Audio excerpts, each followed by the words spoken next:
Welcome to She Sells Radio. I am so excited about this conversation, especially as we record and release this. It's the new year, and it's one of those times when we really start to, at least if you're like me, re-examine ourselves, re-examine our values, set goals for the new year, and look at what do I want to create, and also who do I want to be in this upcoming year, too. And so I think I'm probably not alone in saying this. I spent a good chunk of my life, especially my teens and 20s, really looking externally for validation, for feedback of what success looked like, who I should be, how I should show up.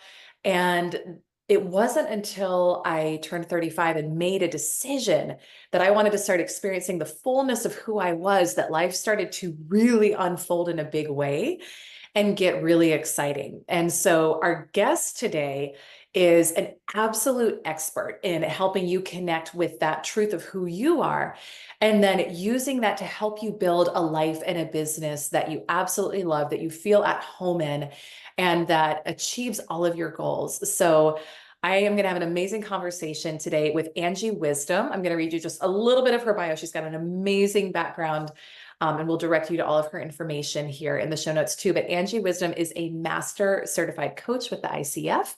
She has 25 plus years of business experience, and she helps burned out business owners stop running in place and start elevating their companies by putting themselves first and carving out the time to master their own leadership skills. She's the professional coach behind the scenes for many of the most successful people you know, and is a mentor and a confidant that navigates her clients from that place of searching for success to achieving more than they ever thought possible, which I want to come back to because I love that. I've been reading her incredible book, The Non-Negotiable You. She's got a beautiful journal, Start With You, the Morning Mindset Journal. And I was honored to come on her show a little while back, and we were talking, and I was like, oh my gosh, this woman is like speaking my language and incredible. And I'm grateful personally just to have time to go deeper with you and also to bring you to my audience, because you do bring such a breadth of wisdom to everyone who follows you. So thank you, Angie, for being here. I'm super excited for the conversation. Well, thanks for having me, Elise, and all those kind words. I feel the same way about being here. When we had our conversation when you were on my show, I didn't want it to stop. We just had such a great time and shared so many of the same philosophies. I'm so excited to dig in a little bit deeper today with you. Absolutely. Well, I think so. I'd love to do just a little bit of backstory, and then I want to get into some of your core concepts that you teach because they're so powerful. But let's start with your background was finance, right? Am I correct there? Hmm. Financial services. So Yeah. what did that transition look like for you? That's a very analytical, data-driven, hard numbers world, and now you're helping Yeah. people really elevate all different areas of their life, including their finances. But how did that transition happen to move you into the coaching and the thought leadership work that you do today? Yeah, it's interesting. If I even back up before then, it's like I got into the financial space and I was in banking and then went into advising, investment advising. And I went in that direction because I didn't grow up with anything like that. So to me, it was like, if I want to be successful, if I want to have a life that I didn't have as a child, I want to have money and independence and all this stuff, like that's where my brain went to. Like I needed to be in something like that. And so I went in that direction and I was great at it and I loved it. But I found out that really my passion lied within these relationships and building business instead of really just, the 9 to 5 aspect of being that financial advisor and investing people's money. Mhm. I guess I would say I was misled, right? What I thought to be true about making money and having the life that you wanted wasn't what I first thought it was. So when I dug in and did some of that personal work on myself, I was like, oh gosh, now I have totally different gifts. I have a totally different passion, and I've got to start exploring that. So that's what really made me taking that turn from the financial industry into coaching. Wow. Isn't that so interesting too? And I think so many listeners can relate to that. Like you went into Mhm. finance because it was like you thought that was the path, right, to be Yeah. successful. And I know so often, I think anyone who kind of wakes up in this lifetime has that moment where you look at your life that you've built. And I certainly had this experience. I know a lot of people listening can relate, where you look around and you're like, I thought this was going to be what made me happy. I thought this was going to be Yeah. success, and I've checked the boxes, and yet I Hmm. don't feel right. I don't feel the way I thought I would feel. So I want to ask about this concept that you teach of choosing your seat. So, today it is so easy to run on autopilot, right? Hmm. And just constantly be kind of in reaction mode, or maybe we've built that life that we thought would make us happy and successful, and then we find that we're not there. You talk about this concept of choosing your seat and how it transforms that paradigm and puts you back in control of your life. So what does it mean to choose your seat? Tell us a little bit more about that and what that looks like. It's really about recognizing what you actually want in your life. It Mm, is so easy to fall into this habit of, okay, well, I'm in the job that I'm in the relationship that I'm in, my life is going the way that it is, and it's fine. You know what I mean? I need to be grateful, and you just keep moving along and, rinse, repeat every single day. That's mm, the majority of, people fall into that, the majority of people. And it's really, if you take a step back and you start going, well, what do I really want my day to look like? What do I want my life to look like? What would I change? People usually have a lot of feedback on that. And mm, there's this gap of like, well, if you want to be your own person and not be, an employee, and you want to have your own business, what's stopping you from doing it?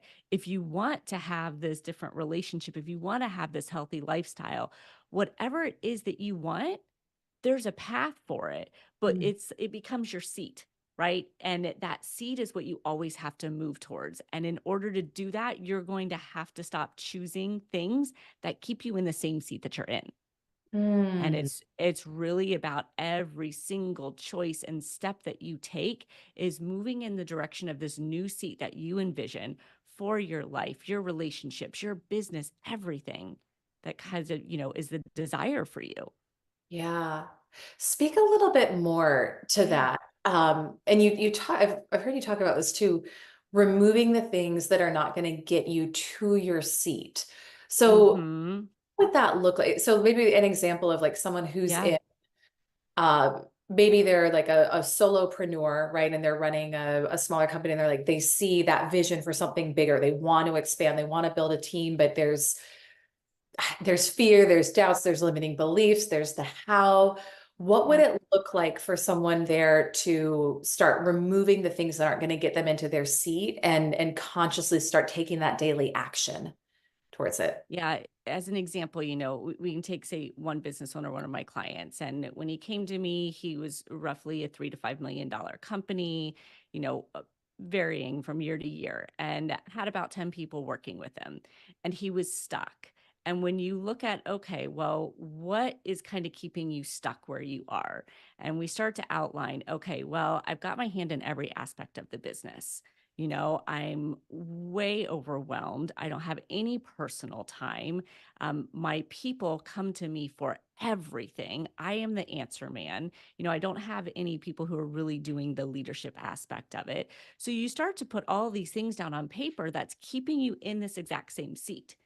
And then when we go, okay, well, what do you really want your business to look like? And he's like, well, I want to have a 20, $25 million thriving company where I have leaders in every department and they know how to run things. And I am not even involved in it except when we have a high level meeting. And I Mm, am over here just doing this relationship connecting. So if that's what you want, what are we going to have to change in order for you to do that? And mm, so then all of a sudden we remove this. We're like, okay, well, we've got to get your people trained up in leadership. We need to make sure you have the right people on staff to execute what you need. We need to take you out of this and empower your people. So all of a sudden it becomes this process of just understanding what you've got to stop doing and mm. what you start doing. And slowly but surely, you're really moving into that seat. Yeah, I love that. When we spoke on your show, we talked a lot about mindset Yeah. and Mm-hmm. how it's at the crux of everything, which I think everyone gets that, but until you really see Yeah. your life transform through the power of it, you may not appreciate Yes. what it is. One of the things that I've experienced, and I'd love to hear your take on this, is with every elevation, there's new limiting beliefs that come up that we get to work through. I say get to work through very Mm-hmm. intentionally there, not that we have to, but that we get to work through. And with our vision, like really following that big picture vision for our life, there can also be very real, very constraining, feeling limiting beliefs around that Mm-hmm. based on past experience. What is your approach to that? I love learning different people's approaches to Mm-hmm. overcoming limiting beliefs. I have things I do with myself and with my clients, but I'd love to hear for someone like that where he's ready to move from that, 3 to 5 million to $25 million business. And there's certainly things that have been in his consciousness that have held him back from doing that in the past. What does that look like? How do you work with clients through that? Yeah, such a great question. And I think the number one belief or limiting belief that comes up for people in this new vision is if I stop doing what I've always been doing, then I'm not going to be able to keep producing what I've been producing. And Mm, it's that whole theory of like what got you here won't get you there. But that's yeah. really, really hard for people to give up because they sit here going, well, look, because I've had my hand in every aspect of the business, because everyone comes to me for the answers, we've been able to go from nothing to say Yeah. 5 million. So now you want me to stop doing all of that? So that in itself is one of the biggest limiting beliefs that I think somebody, kind of runs into when they start building. And Mm, it's about really breaking that down. We have to separate facts, from stories. mm, Is this really true? Do you believe this to be your truth or is it just your story? And when we can really separate those out, we can start working on a one by one. And then even going, well, let's take one for example. Well, if I don't talk to the customers all the time and I start giving them to other people, the customers are going to think, well, where am I? What am I doing? And business isn't the same. Okay, so what would help with that transition? What would make you feel comfortable with your clients now talking to your team instead? And they mm, have the answers, right? And he's like, mm, well, if I knew that my team member was capable yeah. and if I heard him have conversations and I felt confident, okay, great, let's do that. If Mm, they had this rapport with them, great, how do we create that? Well, I could bring him in for lunch. So it's like we just start troubleshooting to yeah. break away those limiting beliefs to where somebody then is like, okay, now I see it. I'm good. I can let go of that one and we can move on. Yes. Oh my gosh, I love that. So is this really true or is this your story? Because so Mm-hmm. many of the things that we have accepted as our truths are not, I talk about universal truths versus personal truths, right? Yes. Or the stories that we've created. So that process of metacognition, of literally thinking about what you've been thinking about and examining and questioning. Some of my clients know there's this pair of earrings I love that say question everything. And when I hit a certain goal, I'm going to Oh, buy it for myself because life really changed for me when I stopped just taking everything I thought for granted and yes. started really asking, is this actually true? And if not, Mhm. what could be true?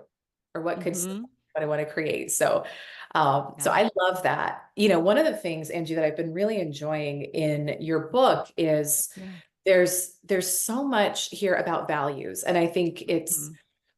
it's it's been so interesting because, like I said at the beginning, I spent most of the first part of my life really I don't know about you. I think we're kind of born knowing what a lot of these values are. We're born having all of this latent Mhm. potential inside of us, right? And then we start looking outside of us for approval, for validation, for what we should value, shouldn't value. So when I got curious again, in more recent years of my life about what are my values and what do I care about, life started getting a lot more fun and magical and exciting, and there was fulfillment. And yet, for somebody listening, maybe they're deep in this work, or maybe they're not, and maybe they have no idea what their values are or why it matters. Mhm. What if someone has no idea and hasn't stopped to really do that inner work in a long time and has maybe pushed their real self down below the Mhm. surface? How do we start to unearth what we value and get clarity on that? Yeah, the values are so important. And I actually think it's coming up more now, which I absolutely love. Society as a whole is moving from this like real hardcore performance, all grit and keep your head down to performance is also going to come from the inside work and the values. So we're seeing it more and more now. But Mm, values, if you think about yeah, sometimes you go back to when you were a kid and you're like, what did I love to do? Because, like you said, they're kind of within us. And when we didn't have the obligations of maybe college or a relationship or kids, we just walked right towards those values. They were right there for us and we leaned into them. So, for anyone who's listening who's maybe going, I don't even know what my values are, go back to that and think about what used to bring you so much joy. I always say, like, pull a memory. I don't care whether it's from last year, 10, 20 years ago, where it puts a huge smile on your face. It gives you this warm, fuzzy feeling in your belly. And you're like, that brought me a lot of joy. And let's talk about it because your values are in that. They just get pushed to the side when other things start to sprout up in our life. And, the Mm. one thing I always tell people is like, it's such a myth or misconception to think that you can't have your own values once you start creating a family, once you start taking on this job. Like, you have to have room for your values if you want that fulfillment, if you want that joy in your life, and if you want to have a compass to make those decisions that lead you in the best way. Yeah. What are give us some examples? Because someone could Yeah. hear values and they could think all sorts of different things, whether it's Mm-hmm. character traits, whether it's attributes like I want time freedom, I want financial freedom, or is it kindness, generosity? Like, give us some examples of what of what you would define a value as, and then we'll go deeper from there. Yeah, I like to look at values as almost like if you were going to take supplements every single day and you wanted to get them into your body to make you feel great, what would you be consuming? And so for me, and I'll share mine, it's a spiritual way of life. It Mhm. is time freedom and financial freedom. It's a healthy lifestyle. It's alone time. It's family time. So those are some of my core values, and they dictate all of my actions and Mm. my thoughts. Even when those limiting beliefs come up, does this align with my values? So they're really at the core of everything I do, everything I think, and they just guide me through Mm. work and life. Interesting. Do you think, I'm curious, do you think that Yeah. we come in, so I'll ask like a little bit of an esoteric question here, but do you think we come in to the planet like already pre-programmed with our values, or are they things that change is it more something we discover within ourselves that's always been there, or is it something we develop and cultivate and change over the years? Like, how does that work in your opinion? I believe that we develop them, based upon our environments, based upon what we experience. So if you grow up as a child and there are tons of kids in the neighborhood and you're always outside playing, right? And that fills your cup, then a social contact is probably going to be a high priority value for you. If you Mm. had a really close knit family and great experiences there, and you had family dinners every night and you had family game nights, family values are probably going to show up that, as a high value of yours. So I believe that they get developed and they also change, right? My values when I was, single or before I became a mom were different. What Yeah. filled my cup at that point in time were different. And Mhm. then once I got married, once I had kids, I still have my values, but they change a little bit. Yeah, that's a great point. That's a great point. Yeah. Yeah, just thinking back over my life, like obviously as a mom now, values are so different Right. than they were previously. So those life events can really shift and Yes. transform. Yeah, yeah. So if Mhm. someone is they're thinking about, all right, what are the moments that light me up? What was the core of Mhm. those? They're thinking about what they liked when they were children and starting to tap into some of those values there. And they're looking at their life and they're like, there's none of this in here. Right. Right. Mhm. Almost you hear the Mhm. analogy of my ladder's leaning against the wrong building that I've been building. Yes. That's scary to Mhm. look around and think, oh my gosh, I got to make a lot of changes, right? Or maybe we think we have to make a lot of changes. Maybe we Mhm. don't. I don't know. But what's the path? What's the next step that somebody needs to take if they realize their current life is not aligned with what their true values are? Yeah, take a breath first, right? It's like we got this. We can Yeah. figure this out. And Mm. I have like a worksheet and I'm happy to give it to you to put in the show notes because it really simplifies it. When you know your values and I'll share the values assessment too, you can figure those out. And then what I have clients do is we write the values down and then we go, what does this look like? So Mm, say you have a value of, you're like, I really love alone time. I'm with people all the time and my kids and my husband. It's like, I used to love when I could just be alone for a little bit. mm, Okay, well, what does that look like for you? Oh, it would be so great to like just even sit outside for 10 minutes. If I could just read for 15 minutes, like, and then you're like, okay, that's what that looks like. Or mm, if it's like time freedom, I would love to have time freedom. That's important to me. Hey, what does it look like? It yeah. means not scheduling my calendar to every single minute of the day. It means having a job that I get more than 2 weeks vacation. You start to understand, like, how do you define it in your life? Because if you value a healthy lifestyle, that might look different than the healthy lifestyle that I value, Mm, right? So we mm, have to start defining it in our own terms.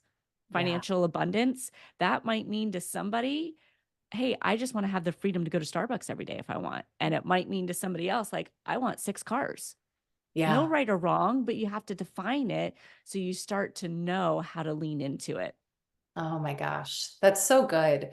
So many of the listeners and our community too, and my clients, the concept of abundance is very important to them and it's powerful Mhm. to them. And I know for a long time in my life, I was seeking abundance financially, but I didn't know why. I just knew it Mhm. for me, it was about Yeah. validation. Actually, if I was really honest with myself, it was when I hit this number, then I'll feel validated. And so from that Mhm. energy, it was never enough. It didn't matter what it was never enough.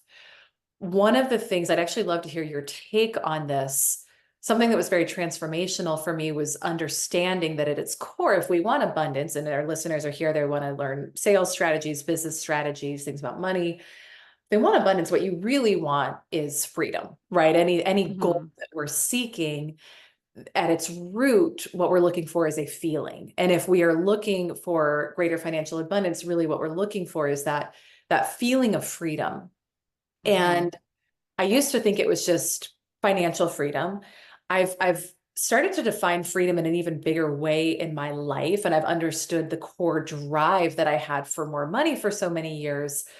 I think was also tied to a greater degree of emotional freedom that I didn't realize I was Mm. seeking. So what I believe, and I want to hear your opinion, whether you agree, disagree, I don't care. I'd really love to have a conversation about it. But I think at our core, what we are all really seeking is that the freedom to feel fully like ourselves, like fully expressed, and that we can do that and navigate that way in our world. And that's that core level of emotional freedom that we're actually Mhm. seeking. And of course, money is a tool that we get to use to create experiences and build the lives that we're wanting to build. But I when I tapped into this deeper level of freedom that I was seeking in my life, things started to really shift. And I found that I felt far more abundant even before more money came in. So would you speak to that a little bit? It's a concept I've been playing with and having fun with my clients. And I'd love to hear your take on it as well. Yeah, it's interesting because I run across people who don't necessarily have that same desire, right? Like Hmm. financial freedom is not something that they seek out, believe it or not. And so I think, whatever we're looking for, whether it's financial freedom or abundance, there's definitely something underneath of it, like you're saying. For you, maybe that emotional aspect. For somebody else, it may be, the ability to have the time freedom behind it, the security, the stability. So I Hmm. think it means something different for everybody. The way I grew up, I wanted financial freedom and abundance because we just didn't have it. And I saw my mom work several jobs. Hmm. She, worked way too much. She never had any savings. We never had money when we needed it. It was always like when she got paid, Yeah. which prompted me to start working at 13. So I think everyone has a different kind of driver and experience as a child that kind of decides whether they need that financial abundance and freedom or whether they don't, Mm. That you makes a ton. know? Yeah. That's this is the value, right, of coaching is literally like getting outside of the box and realizing that just because Yeah, you see things in one way doesn't mean that everyone does. So I love that. Yeah, I it's love it's neat. Yeah, some people are like, I'm happy if I have this much money and I can afford to live the way I do. That's fine by me. And I find that when they do, they value more like stability and security that. Mm, than they do the financial freedom and abundance. Yeah. where for me, that's not a value of mine, Hmm. stability and security. So Yeah. it's interesting. I think it just really depends on what is important to you and how you grew up. And sometimes on the other side, like what scares you, Sure. right? If to Mhm. not have that stability and security, to be, you know, homeless, to not have a place to live, Mm. that may drive you to financial abundance or it may drive you to the stability and security. Yeah. Yeah. But defining for yourself and really, instead of just taking it for granted, this is something we say to the members of our community too, like just because you hear someone else is doing a Mhm. certain amount per month or has a goal, it's so easy to go into comparison mode and say, oh, she's doing this, I should be setting my goal there too. When really I believe money comes from having that strong purpose behind it as well. And that if we're just seeking more money again to feel safe again, I think for, I don't know, maybe I'm expanding my thinking here too, maybe that is a good reason Yeah. for some people to have it come, but I think having the why behind it and knowing what the purpose is really really powerful, and having that in alignment with our values, right, is where we want to be looking. Yeah. I want to ask, I Absolutely. want to ask Yeah. too, a couple questions. This is so, I love this conversation. I want to hear your take on the courage that it takes to live this way and Mhm. how someone can tap into that. Mm. Because when we are brave enough to start really looking inside, and maybe that's a relationship that we haven't cultivated for a long time, or Mhm. that it's a antagonistic relationship, right? I think a lot of us can relate to having a relationship of whether it's judging ourselves or suppressing our desires or making ourselves wrong. We've all got our own stuff, right? With our in our relationship. Um, it can take courage to look inside, Yeah. be willing to examine what's really our heart and our soul's calling versus what we've built up, knowing that it may require making some changes and maybe some big changes too. How Mhm. does someone tap into that courage to start to really do that if they feel afraid to?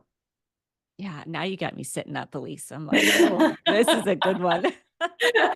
I'm obsessed with this conversation because to me, the whole reason why I do what I do is because I believe that people don't understand how capable they are and that you can truly have whatever you want in your life. Like Mhm. I 100% believe that. I see it again and again every single day from people who had nothing to people who have created everything they want. Yeah. And that's part of what you're talking about here, like the courage to actually do the inside work. I'm on this mission about relationship goals, but not relationship goals as a couple, relationship goals with yourself, because it's Mhm. where everything stems from. Yeah. But yet, for most people, your biggest adversary is usually yourself. It's like a constant battle. You're in your own way. You have those limiting beliefs. You're super judgmental. So it is about having the courage, like you say, to work on that relationship from the inside. It's going to be what allows you to really see what you want in your life. And Mm. so anything to start a relationship with yourself is going to start moving the needle for you and Mm. allow you to see. And I know all of this, and it's such a great conversation about our subconscious mind and our conscious mind Yeah. and what we're willing to look at is such an indication of what we'll be able to create. And Mm. when our conscious mind, can't see what our subconscious is kind of hiding from us, and we Yeah. don't dig and do deeper work, then we don't set ourselves up for the opportunity to create that life Mhm. and business that we dream of. Wow. You just said something there. I think this is how you said it. Yeah. What we're willing to look at is an indication of what we're going to be able to create. Did I say that Mhm. correctly? Yeah. Say Yeah. more about that. I'm really Yeah. intrigued by that. And I think on a surface level, like I've got some thoughts around that, but I want to hear your Mhm. take on that. I think that was so powerful. Yeah, it's almost like the whole theory of like ignorance is bliss. Okay. And if we kind of close our eyes to things and we don't dig into maybe the trauma, maybe the finances that we're not willing to look at, maybe the relationships, whatever is like hard to look at, we're not willing to see, we have zero opportunity to do anything about. Mm. That Hmm. is what creates the opportunity and the ability to, create what we want. So Yeah. we have to be willing to look at it. And that is usually really, really painful for people, Mm. whether it's because they don't want to deal with the pain that comes up, they don't want to deal with the potential of knowing what they could, but not following through. There's many different layers to it. Yeah. But Mm. what came up for you when you heard that? No, I'd never heard it said that way. This is the power of a good coach, by the way. You're asking questions. I love this. I'm intrigued. Yeah, I know.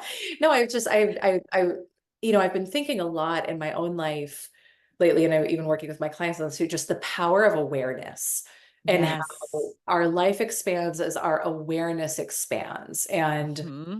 even in my own life this year, as I've set goals, I've become aware of parts of me that I think I wasn't even aware of that were running under old limiting programs or fear conditioning, and just Mm. noticing some resistance to those goals too. So it's like, this is so interesting. These things have been running without me even being consciously aware of Yeah. it. But now with awareness, I'm going to get to go in and, just like you were saying at the beginning, ask, is this story true? Is this true? Is this a story that I've been telling myself? And start to examine. And I don't know about you, but I'm having some moments right now with some areas of life where it's like, holy crap, have I been wrong about that my whole life? And I just thought it was normal for people to do this, or for this to Hmm. capture this dynamic. Like, no, it's not Yeah. necessarily normal. So I think just that willingness to expand our awareness and look at the things that may feel painful. Hmm. Have you read the book Letting Go by David Hawkins? No, Oh my no. gosh, it's Is it so it's good? been right next to yours on my bookshelf. Okay. And I've been studying it for about half a year now, recommended by someone else incredible in the industry. Mm. And it's the kind of the basic idea of it is like letting yourself sit in the emotions that Mhm. that feel terrible, and letting them move through your body instead of continuing to suppress Mhm. them. So I've been doing that process, and it's really Yes. interesting because you realize you're so afraid of feeling the emotion that you avoid the whole thing. But if you're Yep. willing to sit in it and get curious about it and let it move through your body, that actually you can alchemize it. And what's on the other side Mhm. of that is intense freedom or love or joy or truth. So anyway, taking this down a bit of Love that. a different path here, but it came to mind, Yeah, that too. So yeah, and I guess just acknowledging too, it does take courage to do this, it and to be does. loving to yourself It with does. that. And I like to tell people like when that fear pops up, or you're lacking that courage, ask yourself like, what do you really have to lose? You know, Mm, what are you really afraid of? What could happen here? yeah. Maybe you feel a little bit bad, but on the flip side, what do you have to gain? Mm, And that's a when you look at those two choices, it's usually an easier decision, well, I don't want to yeah. feel bad, but I could potentially shift my whole life and perspective on my finances or my relationships or my business. I like those odds. I love that. That's so powerful. What do you have to gain? It's always about Yeah. the questions we ask ourselves, right? We'll Hmm. always It really is. look at, yeah. I want to ask you, I think, one more question. This is so good, Yeah. and so powerful. So we're going to tell everyone where to connect with you, and I know you've got a lot of exciting things coming up as well. But I want to, the core message of my brand and She Sells and what we're doing Hmm. here is to trust yourself, Hmm. which may seem out of place with a brand about sales. I think, because we had a great conversation. We talk about a lot of things that contribute to increased sales here, but I really want all of my clients, all of our listeners, to learn to look inside and trust themselves. Because I think when we can do that, when we tap back into that intuition, that knowingness, that clarity on our values, life transforms. Everything gets easier. Sales Mm. get easier. Relationships get easier. Following our path and our purpose gets easier. And I'd love to hear in your own journey what it looked like for you to learn to trust yourself. And maybe if your whole life it was easy, that's great. And you can speak to that. Or maybe you had to learn how to reconnect with your inner knowingness and intuition after disconnecting from for some period of time. So, but what would you say about your path there and your take on trusting yourself and maybe how you've built that relationship over the years? The trust is huge. And I love that this is kind of your question to throw in at the end here. It's big and it's interesting because I think you can trust yourself on different levels for different things. Now, I grew up in this alcoholic family where I became very independent at a young age. So I had trust in myself to get things done. Like I would not fail. Like I would get things done and do what I need to do. I had that trust in myself because I didn't have it in anybody else. So it was kind of like I had to. But what I realized as I got older and when I really started to make this shift is I didn't have trust in myself to be who I authentically was. Yeah. That trust was missing. Yes, I could get the job done, but I wasn't showing up as who I really was. I wasn't allowing space for my own values and my own opinion of things. So there was a whole lot of trust missing in that direction. And you just can't succeed at the level you want and have that life you truly love without it as you're talking about it. It translates to everything else in your life. It's Mm. part of the reason why I ended up creating what you have there, my morning mindset journal. It goes back to this creating a relationship with yourself, those relationship goals. And if you think about who do you trust most, it's somebody you have a really great relationship with. You don't just throw trust around blindly to people. It's that person who you're like, oh my gosh, they're always there for me. They're honest with me. They don't judge me. They're committed to me. All these things that you would spill out about your best relationship. But Mm. if you look at it, do you have those same things with yourself? Wow. And most people say no. Do Mm. you always stay committed to yourself? Are you always honest with yourself?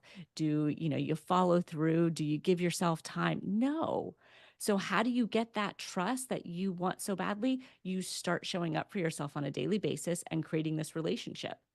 And everyone said, well, how do you do that? And I created a journal around it. So you could literally go through these 7 prompts every single day to start trusting yourself, knowing who you are, what you want in your life, what you intended to commit, whether you followed through or not.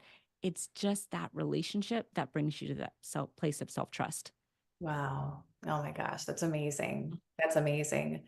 Yeah, it's just when you I love how you're talking about the relationship goals, right? And building that Yeah. relationship with yourself. And again, I think it's this will be a little bit of a bigger like macro comment on things, but I do think life is really about coming back into that relationship with self and greater awareness Hmm. of who we are on our journey um and falling back in love with ourselves if we fell out of it at some point. Hmm. So that's amazing. Yeah, I'm reading the book first and then I'm going to dive into the, Yes. so excited Good. to start doing the journal. And they're beautiful too. They're so beautiful. Thank you. Um, this was amazing. Thank you. I love this Yeah, conversation. I know me you too. have so much going on. You've got an amazing podcast. You've got a great event. I know your heart is here to speak and which is beautiful. I'd love for you to just tell people more about where can they connect with you, where can they learn more about you, the book, what you're doing, what you've got going on. Sure. Take a moment and share. Absolutely. Angie Wisdom Life Coach is really the best place to find me on Instagram, on YouTube, LinkedIn, all the different social places. And I really am on a mission to help people understand how capable they are to develop them so that they can create the life and business that they want. So I just put a ton of content out around that. And, I have my book out, The Non-negotiable You and the Morning Mindset Journal. Again, just another way if you want to go on that journey, if you want to create that relationship with yourself, the tools are there for you. You can find them on my website at angiewisdom.com or Amazon. And then, we were talking earlier about the event. That's the big thing right now. I like to give people an opportunity to come in person and do this work with some other great speakers and, create a whole day. So there's an event March 9th in Orange County, California called Get Intentional. And it's going to be amazing, absolutely amazing to have people hear from some great speakers and coaches and pour into creating what they want in their life. Yeah. Powerhouse lineup too. Like it's not just any other event. I was looking at your lineup before. No. It was Yeah, we've it's a got serious Jen event. Gottlieb, yeah, Randy Garn, Ben Newman, Damon West. It's a pretty fiery lineup there. Yeah, it's amazing. And so it's gonna be yeah, it's gonna be incredible. Thank you so Thank much you. for your time. I'm so grateful for your relationship and for have gotten to know you better and get to share you with my listeners. I think it's great timing at the start of the year. And whenever anyone is listening to what you said earlier, tapping back into our values it's a Yeah. life process and it evolves and grows. So I think it's something that no matter where you are in life or in the year when you're listening to this, you're going to take so much from it. So thank you so much, Angie. You're amazing. I appreciate Yeah. this. Thanks, Elise. Thank you. Absolutely. All right, to you, my listener. Wow. I hope that you take this to heart.